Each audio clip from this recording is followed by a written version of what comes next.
জয় শ্রীহরি শ্রী বিষ্ণু নারায়ণ। আজকে যে বিষয়টা বলবো, আজকে বিষয়টা এত ভালো লাগবে আপনাদের। সঙ্গে থাকুন, প্রথম থেকে শেষ পর্যন্ত সঙ্গে থাকুন, আর একটা লাইক অবশ্যই দিন। দেখুন, যাদের বাড়িতে গোপাল আছে, অনেকেই বলেন যে গোপাল তার বাড়ির সন্তানের মতো, তার নিজের পেটের সন্তানের মতো। কিন্তু সেটা তার ভাবনা। কিন্তু গোপাল হচ্ছেন স্বয়ং শ্রীহরি নারায়ণ। তাই গোপাল যদি বাড়িতে থাকে, গোপালকে গোপালের মতো, দেবতার মতো ভাব নিয়ে তার সেবা করতে হয়। তবে মনে স্নেহ থাকবে, মায়া মমতা স্নেহ, পুত্র স্নেহের মতো স্নেহ থাকবে মেশানো। তবে একটা গল্প বলি, শুনুন। এক ভক্ত ছিলেন, তিনি গোপালকে তার ঠাকুর ঘরে, ঠাকুরের স্থানে গোপালের জন্য একটা সুন্দর ব্যবস্থা করে রেখেছিলেন, যেখানে গোপালকে তিনি নিত্য খাওয়াতেন, গোপালকে স্নান করাতেন, গোপালকে সেইখানে তার বিছানা করা ছিল, সেই বিছানায় শোয়াতেন, আবার গোপালকে ফুল দিয়ে পুজোও করতেন। সব কিছুই তিনি খুব নিষ্ঠা ভক্তির সঙ্গে মেনে চলতেন। সুন্দর করে গোপালকে শয়ান দিতেন, খুব ভক্তি ভরে গোপালের সেবা করতেন। কিন্তু একদিন হলো কি, ওই ভক্তের বিশেষ কারণে বাইরে যেতে হলো। তিনি দুদিন থাকতে পারছিলেন না বাড়িতে। তাই উনি ওনার স্ত্রীকে গোপালের পুরো দায়িত্ব দিয়ে দিলেন, যে এই দুদিন সম্পূর্ণ দায়িত্ব তুমি পালন করবে, ঠিক আমি যেভাবে করি। গোপালের স্ত্রী আনন্দিত হয়েছিল যে হ্যাঁ, আমি করব। এবার উনি তো চলে গেলেন, মানে ওই ভক্তের স্ত্রী খুব আনন্দিত হয়েছিলেন। তো উনি তো চলে গেলেন, এবার গোপালের সেবা যত্ন ওনার স্ত্রী করতে লাগলেন। যথাসময়ে গোপালকে স্নান করালেন, খাওয়ালেন, আবার ঘুম পাড়ালেন, শোয়ালেন, ফুল দিয়ে ঠাকুরকে সাজালেন, সবই করলেন।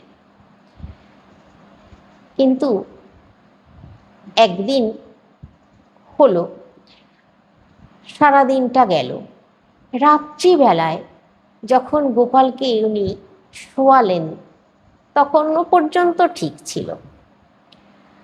কিন্তু গভীর রাত্রে, রাত্রি 1টা-1:30টার সময় ওই ভক্ত স্বপ্নে দেখলেন যে গোপাল বলছে, আমার কষ্ট হচ্ছে ঘুমাতে, আমার পিঠে লাগছে, ব্যথা করছে, দেখো না আমি কষ্ট পাচ্ছি, আমার বিছানায় শুকনো ফুল আছে, আমার গায়ে লাগছে। তখন ওই ভক্ত ধড়পড় করে উঠে বসে পড়ল। তারপর ওনার স্ত্রীকে সঙ্গে সঙ্গে ফোন করলেন। ওনার স্ত্রী ধড়পড় করে উঠে ফোন ধরলেন। তখন ওই ভক্ত ওনার স্ত্রীকে বলছেন যে তুমি গোপালকে বিছানায় শুইয়েছ, বিছানায় কি আছে? ফুল আছে, শুকনো ফুল, গোপালের ব্যথা করছে, তো তুমি দেখে শোয়াওনি? তখন ওনার স্ত্রী বলছেন, হ্যাঁ, আমি তো খুব ভালো করে শুয়েছি, আমি ভালো করে বিছানা ঝেড়ে কাঁচা পরিষ্কার চাদর পেতে গোপালকে শয়ান দিয়েছি। বলছে, না, তুমি এক্ষুনি স্নান সেরে, তখন রাত্রি 2টো, এক্ষুনি স্নান সেরে গোপালের বিছানাটা দেখো। তখন গোপালে বিছানা দেখার জন্য ওই ভক্তের যে স্ত্রী, উনি স্নান করলেন, অনিচ্ছা থাকা সত্ত্বেও স্নান করলেন, যে হ্যাঁ হতে পারে, হতেই পারে না, উনি বলছেন এটা হতেই পারে না। তারপর উনি স্নান করলেন, স্নান করে শুদ্ধ বস্ত্র পরে গোপালের বিছানায় কাছে আসলেন।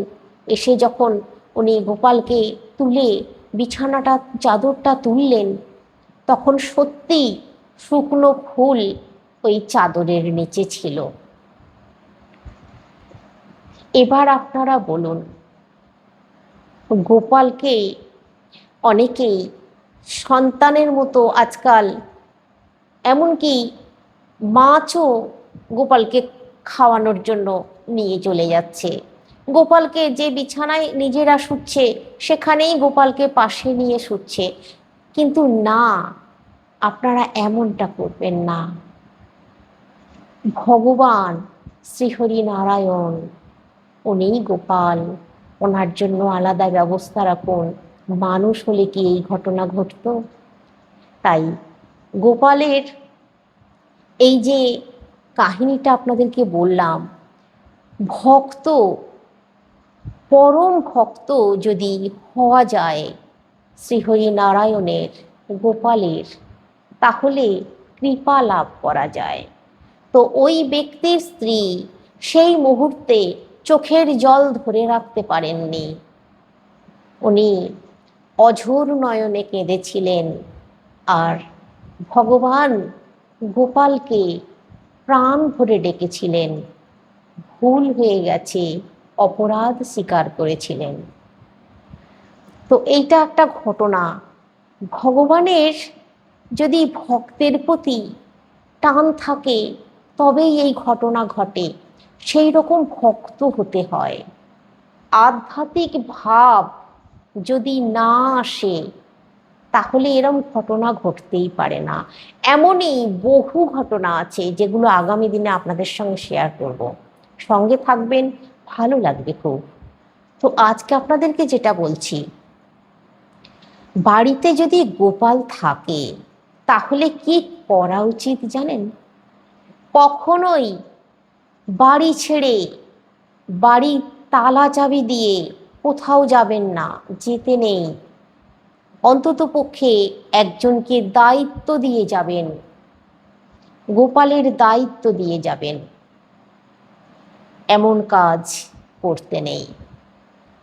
এবার বলি, গোপাল, অনেকেই অবিবাহিত মেয়েরা বাপের বাড়িতে গোপালের পুজো করেন, গোপাল রাখেন, কিন্তু বিবাহের পর শ্বশুর বাড়িতে নিয়ে যেতে নেই।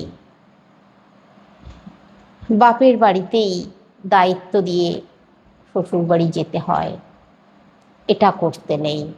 তাই জন্যই তো আপনাদেরকে বলছি, ঠাকুর দেবতাদের এক জায়গা থেকে অন্য জায়গায় স্থানান্তরিত করতে নেই।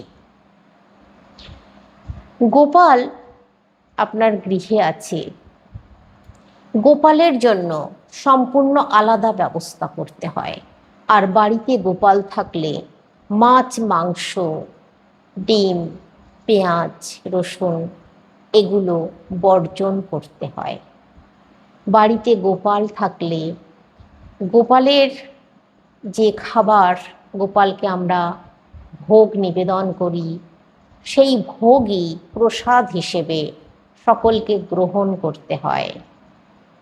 এই নিয়মের মধ্যে যদি চলতে পারে কেউ, তার জীবন সার্থক হয়। বাড়িতে গোপাল থাকলে আপনি হয়তো কোথাও বেড়াতে যাচ্ছেন, অবশ্যই সঙ্গে করে নিয়ে যেতে পারবেন, তাতে কোনো অসুবিধা নেই। কিন্তু আলাদাভাবে, আলাদা একটা ব্যবস্থা করে আপনাকে নিয়ে যেতে হবে, অথবা আপনি এইভাবে বুকের কাছে ধরে নিয়ে যেতে পারেন, তাতেও কোনো অসুবিধা নেই। বা আলাদা কোনো ভালো একটি ব্যাগে করেও নিয়ে যেতে পারেন, তাতেও কোনো অসুবিধা নেই। তবে সব থেকে ভালো গোপালকে সাথে করে নিয়ে যাওয়া। আর রাস্তায় যেতে যেতে কোনো খাবার যদি খান আপনারা, আমিষ খাবার তো ভুলেও খেতে নেই।